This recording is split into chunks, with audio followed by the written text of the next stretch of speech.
안녕하세요. 문화입니다. 오늘은 유니버셜 웨이트 타로 카드 14번 템퍼런스 절제를 갈게요. 14라는 숫자는 1 더하기 4는 5, 교환과 같은 라인이라고 보시면 됩니다. 여기 카드를 보시면 천사가 있죠. 이 천사의 붉은 날개를 보시면요. 신의 분명한 의지를 표현하고 있고요.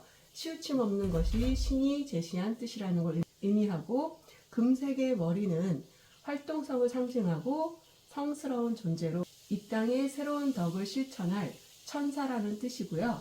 하얀 옷을 입고 있는데 그 안에 여기 보시면 무늬가 있어요. 네모 안에 세모가 있죠. 사각형은 이렇게 해야 되나요? 이렇게. 사각형은 현실 세상, 삼각형은 정신적 세상이 합쳐져서 정신적, 물질적 상호작용이 서로 적절하게 통제되어 있는 상황을 상징합니다. 이 천사가 두 개의 컵으로 물을 왔다 갔다 전달하고 있는데요. 두 컵의 물은 뜨거운 물과 차가운 물을 45도 각도로 섞고 있어요.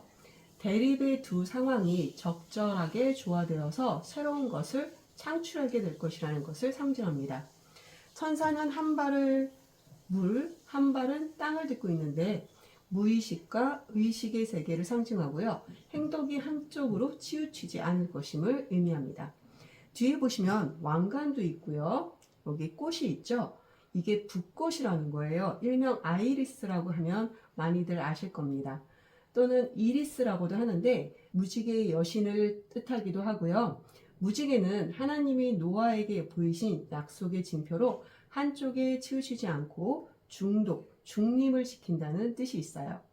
관계에 있어서 중립을 지키고요. 만약에 관계가 형성이 되면 쉽게 끊어지지 않는다. 그리고 인내와 절제, 마음대로 하지 못함, 심사숙고, 멀리 보고 가야 한다는 의미가 있습니다. 제가 아는 동생 중에 닉네임이 이리스라는 친구가 있는데요. 이 뜻과 정말 잘 맞는 친구예요. 그래서 닉네임 정말 잘 만들었다라는 생각을 했었거든요. 다른 사람이 말이나 의견을 정말 잘 들어주고 수렴하고 자기의 주장을 내세우기보다는 항상 다른 사람들을 먼저 생각해주는 친구거든요.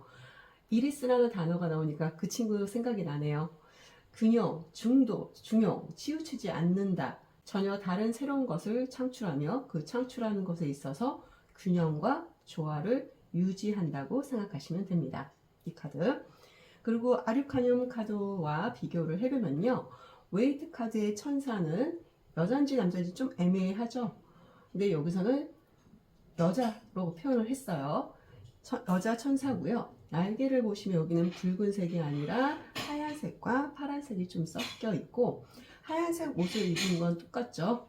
근데 안에 세모 기호가 있네요.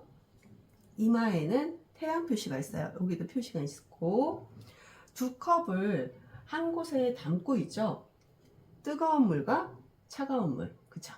뜨거운 물과 차가운 물이 섞이면 어때요? 미지근한 물이 됩니다. 뜨거운 것도 아니고 차가운 것도 아닌 미지근한 물이 되기 때문에 중간이라는 뜻으로 중용과 균형, 치우치지 않는다는 걸 의미하겠죠. 하지만 뜨뜻미지근하다는 뜻도 있어요. 이도저도 아니라는 뜻도 있고, 그런 말이 있죠. 박쥐 같다는 말 있죠. 이 편도 아니고 저 편도 아닌 중간에서 눈치 보는 것. 이렇듯 카드에는 항상 양날의 뜻이 있다는 걸 기억하면 좋을 것 같아요. 또는 내 마음대로 하지 못하는 상황으로요, 볼 수도 있어요. 중도를 지키려면 어때요? 한쪽에 치우치지 않기가 쉽지 않잖아요. 사람이란 게 그렇기 때문에 자기가 원하는 것도 약간 억누를 줄 알아야 되고요. 참아야 될 때도 있을 겁니다. 중도를 지키는 거죠. 일단 어떤 일이 한번 시작되면요, 쉽게 끝을 내지 못하므로 신중하게 생각하고 결정하셔야 됩니다. 이 카드가 연애운에서 나오면요, 연인이라면 관계가 밀접해지고 끊어지지 않는 관계가 되고요. 싸웠다면 화해를 할 수 있는데요. 다시 만날 때는 서로 좀 양보하고 상대에게 맞춰주는 그런 만남이 될 수 있어요. 자기 주장을 내세우면 화해 자체가 되지 않겠죠.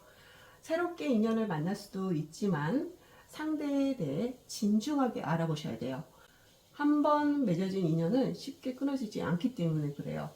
새로운 관계로 발전을 할 수는 있으나 고집을 부리거나 내 의견을 너무 내세워서도 안 되고요. 조율과 양보가 필요합니다. 헤어진 후 그런 문제들을 극복하고 재회도 가능하다고 보시면 됩니다. 직장운에서 나온다면 약간의 변화가 있거나 힘을 합쳐서 일을 도모할 수 있지만 충분히 확인하고 시작하셔야 돼요. 사업은 투자 단계로 다른 사람과 힘을 합쳐 오래 지속되는 일을 하게 될 수도 있고요. 동업이나 협력 관계겠죠.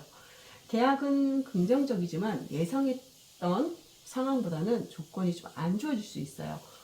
왜냐면요, 내가 약간 양보해야 될 점이 있을 수 있다는 겁니다. 예를 들어 가격 조정을 할 수도 있고요. 상대방 조건에 맞춰줘야 할 수도 있고요.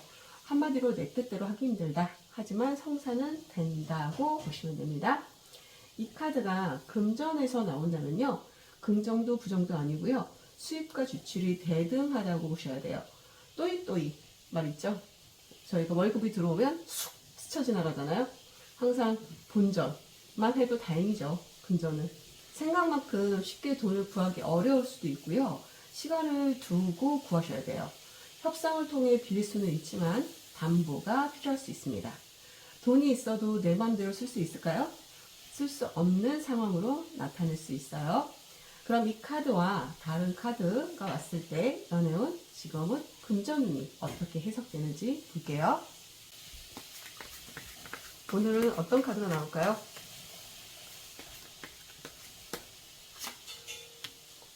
소드 에이스가 나왔어요.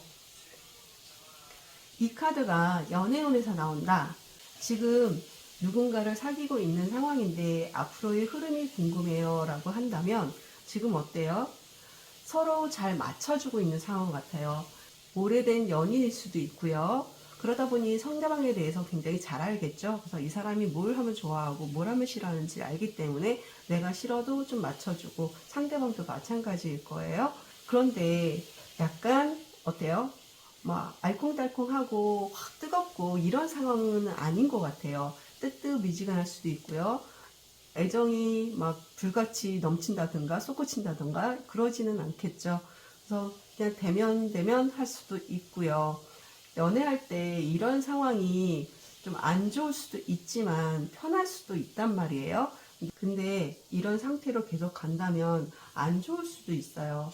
왜냐면 상대방이 뭐 둘 중에 꼭 상대방이 아니라 둘 중에 누군가가 다른 사람을 마음에 둘 수도 있고요. 뭐 일명 바람이라고 하잖아요. 바람을 필 수도 있어요. 하지만 정말 편안한 상태로 갈 수도 있습니다. 하지만 어때요? 이 카드가 나왔다는 건 어떤 결정을 한다는 거예요. 만약에 결정이라고 하면 뭐 결혼을 한다던가 결혼을 해서 가정을 꾸미는 게 어때? 뭐 이런 식으로 흘러갈 수도 있고요. 어떤 결정을 해야 한다는 카드예요. 이 카드가. 그래서 생각의 정리라든가 이성적으로 논리적으로 생각을 정리해서 행동으로 옮길 수도 있거든요.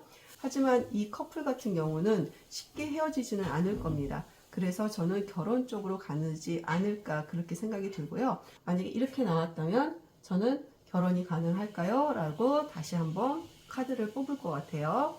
이 카드가 직업운에서 나온다. 제가 지금 취업을 준비 중인데 취업이 가능할까요? 라고 한다면 어때요? 이분은 취업을 하기 위해서 자기의 기준치를 조금 낮출 수도 있어요. 자기가 만약에 성적이 정말 좋았어요. 그래서 이 성적이면 뭐 삼성이나 굉장히 좋은 SK 뭐 이런데 대기업 쪽으로 갈 수도 있는 상황이지만 자기의 목표보다 조금 낮춰서 갈 확률도 좀 높아 보이고요. 일단 취업을 하기 위해서 여러 가지를 준비하시고요. 그리고 자기가 원하는 목표보다 조금 낮아도 충분히 갈 수 있는 분이기 때문에 도전을 해보실 것 같고요. 그러면 어때요? 이분은 갈 수 있겠죠. 네, 자기가 어떤 고집만 부리지 않는다면, 그리고 나는 이 정도의 대기업 갈 수준이지만 약간 낮은 데라도 난 상관없어 한다면 충분히 갈 수 있고요. 그리고 그런 결정을 하실 것 같아요. 내가 지금 계속 이렇게 쉬고 있을 수 있는 상황은 아니기 때문에 취업을 하실 것 같으세요. 그래서 마음먹기에 달렸다. 능력을 있기 때문에 자기가 결정만 한다면 충분히 가실 수 있습니다 라고 보여집니다. 그리고 이 카드가 금전운에서 나온다면 올 하반기 금전운은 어떨까요? 지금 수입과 지출이 대등한 상황이죠. 뭔가 돈이 막 들어와서 저축하고 이러는 것보다는 들어온 만큼 좀 나가는 것도 있어 보이세요. 하지만 부족하거나 그러지는 않습니다. 어느 정도 생활은 유지되는 되시는 것 같고요. 하지만 이분은 어때요? 뭔가 결정을 또 하시겠죠. 생각이 정리를 할 수도 있고요. 아, 이제부터 내가 돈을 모아야겠다. 아니면 어떤 뭐 일을 투잡을 하든 쓰리잡을 해서 돈을 좀 더 많이 벌어서 좀 생활에 여유롭게 좀 살아야겠다. 그런 결심을 하실 것 같으세요. 결심만 한다면 충분히 하실 수 있는 분이십니다. 만약에 이렇게 나온다면 저는 이제 월별 카드로 해서 어느 달, 지금 9월이니까 17, 12 이렇게 세 달 한번 더 뽑아볼 것 같아요. 금전운 흐름이 언제가 좋은지 저는 그렇게 상담을 할 것 같아요. 자, 오늘은 12번 절제 카드를 했는데요. 템퍼런스는 치우치지 말아야 한다는 뜻입니다. 행복은 불행이 존재할 때만이 존재할 수 있다는 말이 있죠. 항상 일방적인 거는 없어요. 그죠? 음과 양, 장점과 단점. 모든 게 두 개가 조화를 이루어야만 이 세상은 개선된다고 생각해요. 저는 젊었을 때는 적당이라는 말이 싫었어요. 저는 왜 적당히 해? 하려면 제대로 해야지 라는 생각을 항상 했었는데, 물론 그것도 맞죠. 근데 하지만 어떤 일이 있어서 적당히 끝낼 줄도 알아야 되는 걸 나이 들어서 이제 조금씩 알게 됐습니다. 너무 모 아니면 도, 극과 극을 달리다 보면 나 자신은 물론 여러 사람이 다치는 경우도 있더라고요. 그래서 이 테퍼런스처럼 한쪽에 치우치지 마시고 주변 사람들과 관계를 잘 유지하시면서 즐겁게 지내시기 바라겠습니다.